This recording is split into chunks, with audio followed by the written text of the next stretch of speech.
Bonjour à tous, bien-aimés, je vous invite à ce qu'on puisse partager quelques pensées dans Matthieu chapitre 3 à partir du verset 1.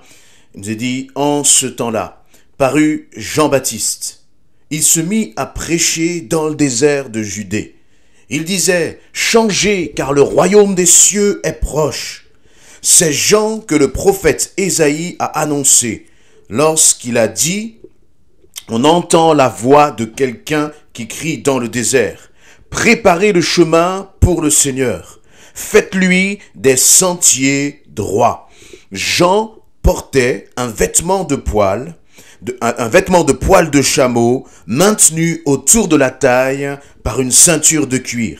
Il se nourrissait de sauterelles et de miel sauvage. On venait de lui de Jérusalem, de la Judée entière et de toutes les contrées riveraines du Jourdain. Tous se faisaient baptiser par lui dans le Jourdain en reconnaissant publiquement leurs péchés. Amen. Voilà donc, il nous est parlé de Jean-Baptiste, Jean le Baptiste. Que nous est-il dit concernant cet homme? Eh bien, il nous est dit qu'il prêchait dans le désert de Judée, pas loin du Jourdain. Et il le prêchait et il avait comme caractéristique et remarquez que pour Jésus, ces informations-là ne sont jamais données, ne sont jamais indiquées à aucun moment dans les 4 évangiles. Vous ne verrez cela et pourtant, il nous a donné ces informations, ces détails pour la vie de Jean-Baptiste. C'est que Jean-Baptiste portait un vêtement de poil de chameau. Il avait juste une ceinture de cuir. Il se nourrissait de sauterelles et de miel sauvage. Et en relisant cela récemment, ça m'a interpellé. Bien sûr, c'est quelque chose que l'on connaît, que l'on sait lorsqu'on connaît un peu les évangiles. Et cet accoutrement que pouvait avoir Jean-Baptiste. Et je me suis dit, mais Seigneur, comment se fait-il que Jean soit habillé de cette façon? Voyez, il aurait pu très bien accomplir sa mission, accomplir son ministère en étant correctement habillé, en étant habillé comme tous ses contemporains, avoir comme chacun une tunique et être présentable. Mais il nous est dit qu'il avait ce point-là particulier, notamment sur son aspect extérieur. Un vêtement de peau de chameau, là, avec une ceinture, et puis il mangeait des sauterelles et du miel sauvage. Pourquoi, selon vous, faisait-il cela? La Bible ne nous le dit pas, mais vraiment j'ai été interpellé et réfléchissons, pensons au cœur de cet homme, de Jean-Baptiste.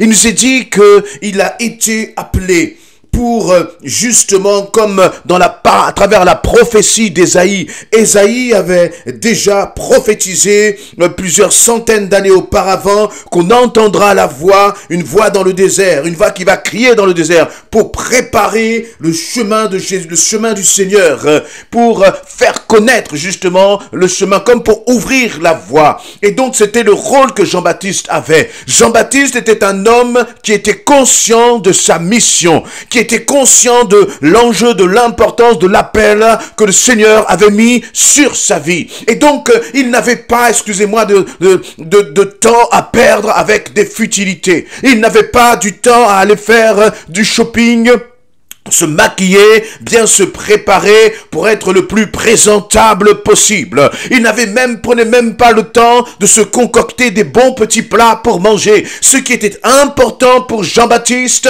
c'était d'accomplir la mission pour laquelle le Seigneur l'avait appelé. Aller et comme ouvrir une brèche, ouvrir une voie, commencer à prêcher le message de la repentance, afin que des hommes et des femmes puissent réaliser la situation de péché dans lequel ils étaient. Il avait été appelé pour proclamer déjà le message de l'évangile, pour commencer à faire une brèche dans le monde des ténèbres et pour préparer la venue de Jésus-Christ. Et donc, où est-ce qu'il faisait tout cela? Où est-ce qu'il accomplissait sa mission? Il accomplissait sa mission dans le désert, parce que c'est là en fait que coulait le Jourdain. Et donc, pour pouvoir baptiser justement les hommes et les femmes par immersion, il fallait qu'il soit là dans ce Jourdain. Il fallait qu'il y ait de la place. Il fallait qu'il n'y ait pas parce que la foule venait et donc il avait besoin de place. Où y a-t-il plus de place que dans le désert? C'était le meilleur endroit pour cela. Et très certainement que Jean-Baptiste n'avait pas le temps de faire, des allers-retours entre le désert et revenir à la ville, ensuite pour manger, pour se restaurer, pour dormir ou pour prendre soin de lui. Jean-Baptiste avait toute sa vie tournée pour prendre soin du royaume de Dieu.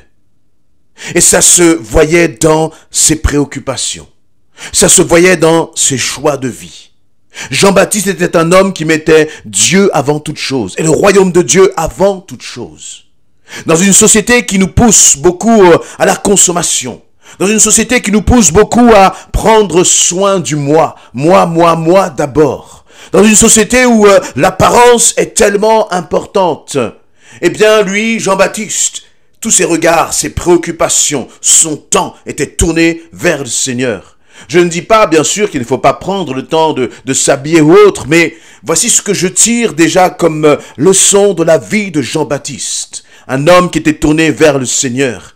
Très certainement qu'il aimerait lui aussi manger des bons petits plats, être à l'aise, être dans le confort. Mais pourquoi se contentait-il de sauterelles? Alors maintenant, à notre époque, cela devient à la mode. Ça va devenir un moyen peut-être même de pallier à toutes les dégâts écologiques que notre société de consommation nous a amené, manger des insectes. Mais là, Jean-Baptiste était vraiment un précurseur en la matière. Et Jean-Baptiste ne mangeait pas des insectes simplement parce qu'il aimait des insectes ou parce qu'il se disait que c'est une bonne chose. Non, c'est très certainement parce qu'il n'avait pas de temps à perdre sur ce qu'il considérait être comme des futilités. La Bible nous prévient aussi que dans les temps de la fin, voyez, eh bien notre ventre sera notre préoccupation. Ce que nous mangeons va être notre préoccupation. Boire, manger, dormir, ce n'était pas les préoccupations de Jean-Baptiste. Seigneur, aide-nous à être ces hommes et ces femmes qui mettons ton royaume, les préoccupations de ton royaume avant toute chose, qui nous affectionnons aux choses d'en haut. Bien sûr, je ne dis pas encore une fois que nous devons manger des sauterelles, nous habiller avec des peaux de bêtes. Mais je crois que, et moi le premier, je dois apprendre à mettre le Seigneur avant toute chose, avant mes préoccupations, et que Christ doit devenir ma préoccupation, parce que nous sommes dans les temps de la fin. Remarquez le message que Jean-Baptiste annonçait. C'était un message de la repentance. C'était un message, si on lit un peu plus loin, je ne vais pas le lire en entier, mais il disait « Qui vous a enseigné à fuir la colère de Dieu qui va se manifester? Produisez plutôt pour fruit des actes qui montrent que vous avez changé. » Et à la fin, on sent là que c'est un homme qui sent que le retour de Jésus-Christ est proche. Et que le retour de Jésus-Christ, eh bien, il dit, eh bien, qui vous a enseigné à fuir la colère qui va se manifester? Plus de 2000 ans plus tard, ne devrions-nous pas aussi porter ce message de Jésus-Christ qui va revenir, de la colère de Dieu aussi qui va se manifester à travers justement, eh bien, celui qui n'aura pas choisi Jésus-Christ comme son Seigneur et Sauveur. Ce n'est pas que Dieu ne t'aime pas, mais notre Dieu est un Dieu de justice. Il va falloir que sa justice, à un moment, eh bien, se manifeste. Il va falloir que la justice de Dieu se fasse à un moment. Mais, et donc, le Seigneur nous a appelés, nous enfants de Dieu, à proclamer ce message de salut, à proclamer ce message de repentance, en mettant de côté nos préoccupations, en mettant de côté notre confort du quotidien. Et, Jean-Baptiste avait pleinement réalisé l'appel qu'il y avait sur sa vie. Et dans sa façon dont il vivait son appel au quotidien, on voit là vraiment un homme finalement qui, pour cet appel, a mis bien les choses, bien de son confort de côté. Parfois, lorsque nous parlons, nous, d'appel, eh bien, on cherche un appel que nous aimons bien, qui peut-être même parfois va nous mettre en valeur. Un appel peut-être qui va ne pas nous coûter grand-chose en termes de sacrifice. Mais je ne crois pas que l'on peut servir sérieusement le Seigneur sans en payer le prix. Jean-Baptiste a payé le prix. Il a payé même jusqu'au prix de sa vie, puisqu'il va finir décapité par le roi Hérode. Et nous aussi, je crois que le Seigneur nous appelle à payer le prix, à le mettre en premier dans nos vies, dans notre quotidien. Voyez, là, on sent bien dans ces quelques versets que c'est tous les jours que Jean-Baptiste était dans le désert pour prêcher l'évangile, parce qu'il y avait une foule qui avait faim et soif d'entendre ce message, faim et soif de se repentir. Il n'était pas dans une question et il avait appris à mettre son confort de côté. Et je crois que nous aussi, tu ne dois pas mettre ton confort de côté pour faire plaisir aux hommes, pour faire plaisir aux institutions. Mais simplement dire au Seigneur, Seigneur, me voici, fais de moi ce que tu voudras. Ces paroles sont si faciles à dire, mais le prix derrière à payer peut être grand. Mais en face de ce prix que Jean-Baptiste a payé de sa vie, je crois qu'il a dû vivre dans la gloire de Dieu pendant tout ce temps où il était sur cette terre, où il s'est engagé pour servir le Seigneur. Pendant ce temps, vous imaginez cet homme qui est là et qui prêche aux foules et qui voit des hommes et des femmes peut-être lever les mains quand il commence à parler de repentance, parce qu'il nous est dit que la foule confessait son péché, leur péché devant tous. C'est des hommes et des femmes qui étaient délivrés, libérés du pouvoir du péché. Et Jean-Baptiste devait se réjouir de voir cela, devait se réjouir de voir l'action de Dieu dans la vie de ces hommes et de ces femmes, de voir des hommes et des femmes délivrés de leur passé, de voir comme des nouvelles naissances. Mais pour voir cela, il a fallu qu'il paye le prix. Et toi, veux-tu voir la gloire de Dieu se manifester à travers ta vie? Lorsque je dis la gloire de Dieu se manifester à travers ta vie, ce n'est pas la gloire de Dieu pour toi, pour te faire du bien, ou pour moi, pour me faire du bien. Non, je veux voir la gloire de Dieu se manifester à travers ma vie pour être un instrument efficace dans la vie des autres, pour voir des vies changer, pour voir des hommes et des femmes avec une destinée transformée, pour voir des hommes et des femmes sortir de la boue du péché et entrer dans une vie nouvelle. Seigneur, sers-toi de nous dans ce sens. Mais nous réalisons qu'il va falloir aussi apprendre à abandonner notre confort, à abandonner ce qui nous est cher. Qui nous dit que Jean-Baptiste n'était peut-être pas quelqu'un qui aimait prendre soin de lui, prendre soin de son corps, bien s'habiller.